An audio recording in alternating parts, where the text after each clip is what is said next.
Hi, and welcome to the Home Care Job Schedule tutorial.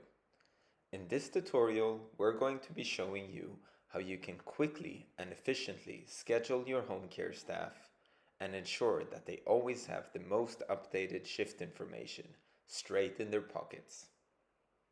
To begin, click on the job schedule on the left sidebar menu and access your schedule.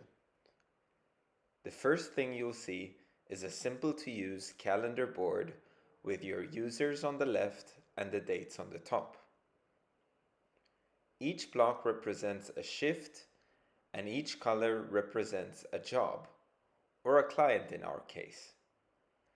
Depending on how you would like to view your schedule, you can utilize the daily, the weekly, or monthly view. You can also view by users or view by jobs. The view by jobs is especially useful for home care companies, as you can ensure that each client is covered on your different days. Let's switch back to the user's view and look at some of the visual indications on the schedule that can make our life easier. The green symbol lets us know that a user has accepted a shift, while the red indicates that a shift has been rejected. The red flag indicates that there is a conflict, for instance, an overlapping shift in this case, that we can resolve by dragging the shift to another user. You can also see your users' unavailability and if they left any reason related to it. On the side of the users, we can see the total hours and shifts for each users, and on the top we can see the totals for the day. Now let's talk about how we can schedule our employees. To schedule our staff, we can either add a single shift, add multiple shifts, or import them from Excel. Let's create a shift for Barney on Friday. I can add the start and end time. I can put in a shift title. I can select the client he will be working at.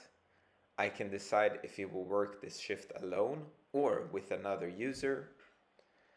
And depending on the way that your business operates, you can also create an open shift with one or several spots, which your employees can decide to claim.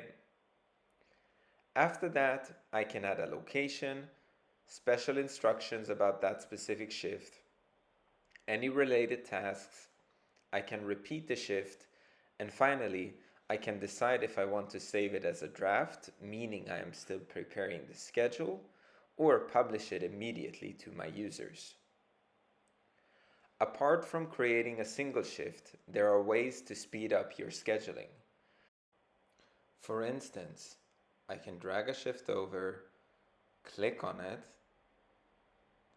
and have it repeat weekly from Monday to Friday. Click on Save Draft, let it load, and voila, there are my shifts. You can duplicate a shift and drag the shifts to your users.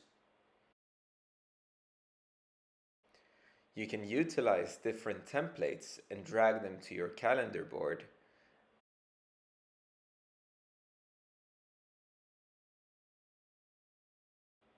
And you can even save a week as a template.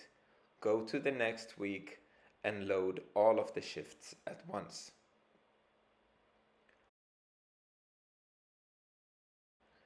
Finally, let's switch hats for a moment and see how it looks from a user's perspective. As a user, to access my schedule, I can click on the Quick Actions button at the top.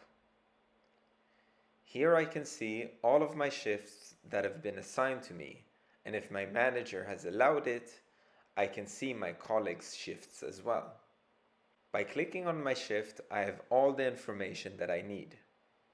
I can see the start and end times, the location, the client I'm assigned to, any special instructions, and again, depending on the manager's settings, I can also perform specific shift-related actions and communicate with the manager who published the shift. We hope you found this tutorial helpful, and thank you for watching.